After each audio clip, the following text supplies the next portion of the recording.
Talk about being spoiled. Not only 2 weeks ago did we get the redacted Regiment Warbond, and probably half of the player base aren't even over that Warbond just yet, but coming February the 3rd, and as it dropped today, we were introduced to the Siege Breakers Warbond. Completely out of nowhere. Nobody was anticipating it, but it's got a few items in there that people have been talking about for quite a while. Although we won't be watching the Warbond trailer, I will be referencing back to it, particularly for this little thing here. Quite the tease if you know what you're looking for. But let's start with the PlayStation blog. And so if you're a casual diver and you enjoy looking for leaks, you might recognize this gun. If you're a veteran Helldiver that's been playing since Helldivers 1, you're probably very happy to see this particular gun. So what are the tools that will break down the door to the enemy compound? Let's start with a new and improved version of a beloved Helldivers weapon, the LAS-16 Trident. The big, bold, and shotgun-like updated classic fires 6 beams compared to the original's 3. So a little bit of background with the history with this weapon. Apparently in Helldivers 1, or at least from the community, it's regarded as one of the most used weapons in the game. It fired a spread of laser beams, which have been increased from 3 to 6, and it doesn't require ammunition, only heat management, very much like every other single laser-based gun that we have in the game. Apparently from the leaks, though, that strung over at least a year, unlike the sickle, the Helldivers 2 version is rumored to have a variable speed mechanic. So if we're to go by the LAS-13 from Helldivers 1, we can be sure, or at least assume, that it's going to be highly effective at clearing trash mobs and chaff, and potentially dealing with shields. The con about it is it's infamous for its friendly fire, and it was allegedly nicknamed the Team Killer 3000 back in the day. So there isn't too much out there at the moment with regards to statistics with the LAS-16. However, Alexis over on the Discord did in fact answer someone who asked, is Trident light pen or medium pen? To which Alexis replied with, my lawyer advised me not to answer that question. And so next on the list, we have the CQC-20 Breaching Hammer Stratagem, which is a melee sledgehammer, as you can see, and with reloading capabilities, apparently. Alexis did, in fact, answer a question asking precisely how much ammo do we have, to which they replied with 7 charges, 3,000 melee damage, plus 2,100 damage from explosion. The explosion is anti-tank. Now, I'm a crayon-eating idiot like the next Helldiver, but I'm not one to really use melee. I honestly don't enjoy it. I don't really see the point of it in such game, but I know the reason that it's there. But to be catering to the 1% seems, I don't know. It's a choice the developers are making, but I think it could be better suited in other places. I don't know. Hot take, but tell me what you think in the comment section down below. Let's say you get tired from all the hammer swinging though, and you need a way to simplify your destruction. Why not use the GL-28 belt-fed grenade launcher that lets you continuously fire grenades in a non-stop explosive barrage? We had some good questions asked and got some decent answers with regards to the belt-fed grenade launcher over on the Discord. Now, the first question, at this point, we are all just wondering if the new grenade launcher is going to have the same nades as the current grenade launcher. It's hard to say if it's going to be great or not, depending on that. Alexis followed up with, no, the belt-fed grenade launcher has smaller grenades than the normal grenade launcher, but you can spam them. We also heard from Alexis that the autocannon is the closest comparison to the belt-fed grenade launcher. One thing that doesn't get mentioned or talked about really is the effort that Arrowhead are putting into these Warbond trailers. We finally get an answer to the 3 minutes earlier situation at the beginning of the Warbond trailer, and that comes in the shape of the EAT-411. And if you're only interested in sending a single strong message, we've also included the EAT-411 leveler that fires 1 high-yield missile. Of course, we're a little bit in the dark on certain aspects of the EAT-411 leveler. However, Alexis did answer a question in the Discord, and that question read, what is the damage for the EAT-411? Same as the regular EAT, but with radius? To which Alexis replied, more damage in the explosion, much bigger radius. The OG EAT is a single target remover. The leveler, well, levels the area. So yeah, it sounds pretty damn powerful when you... Don't mind him winning me internet points.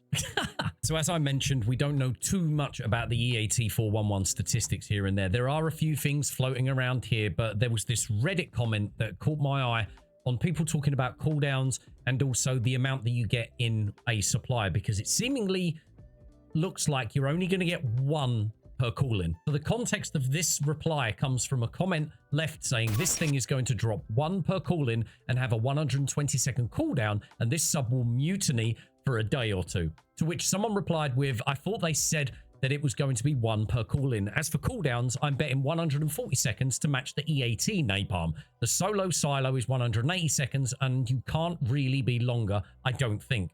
Comment reads as follows. No confirmation, but it would make sense based on how some of the other things are balanced. Commando holds 4 rockets and usually takes 2 rockets to kill a heavy target instead of 1 like the EAT-17. So, 1 Commando has roughly the same destructive power as 2 EATs. Thus, the Commando drops 1 and has a longer cooldown. Commando has an advantage like being able to carry the firepower in 1 unit manually guided rocket and being able to spread the damage out on smaller targets. So yeah, I figured this big EAT 411 would give you a single, since it will likely be able to kill 1 heavy and everything else around it. So giving you 2 in a pod would seem like a lot. I know it's a broad spectrum, but you can probably imagine the damage being somewhat between the ultimatum and a 500 kg. I don't know, somewhere in between that. But sounds like it's going to be a lot of fun because I really enjoy using the solo silo. Almost acts like a 500 kg, but in sort of different circumstances. It's effective, and I'm very much looking forward to seeing how much leveling the leveler can really level.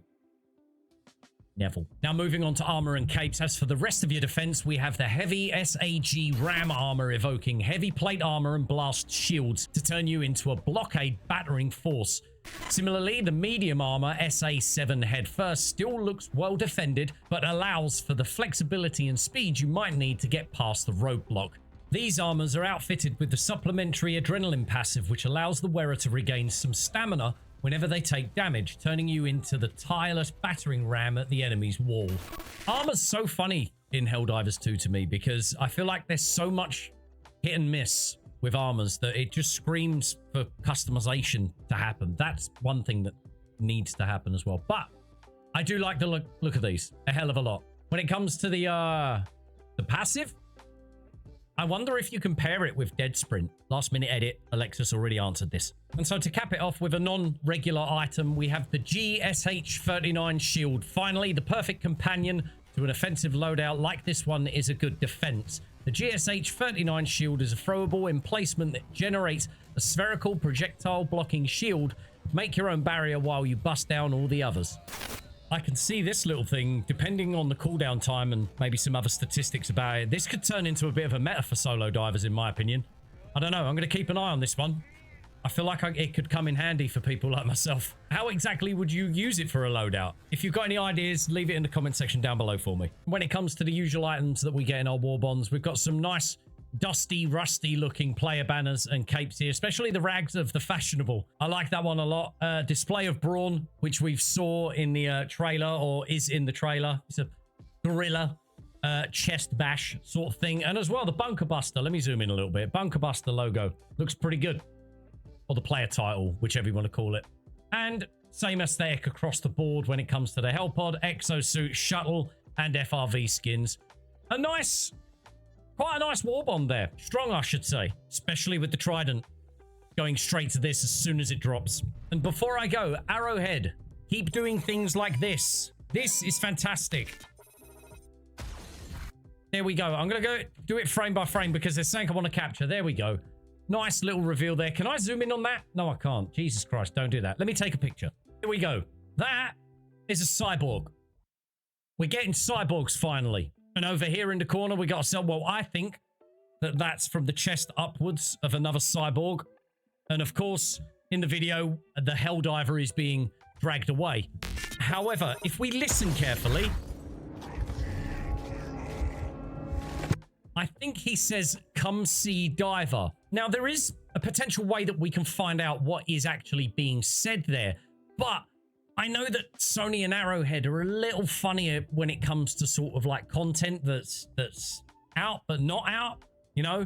But hypothetically, if you was to actually, I don't know, get curious one day as to wanting to find out what's actually being said in the background and by what particular monster. I'm not saying that you will find out, but you could waste your time and potentially, maybe, I don't know, possibly find out what it is. If you do figure out what that is, hypothetically, with this imaginary video of the library of sound effects that you might want to listen to out of curiosity. I'm not telling you to do so, but if you do figure out what happens to be said in something of your choice, could be anything, could be a song, could be a movie, could be a tune you whistled once, but if you're curious, leave it in the comment section down below of this video what you think might be being said, hypothetically, because I know that we're not really allowed to talk about content that's out there already, but not, it's kind of foot in, foot out, you know,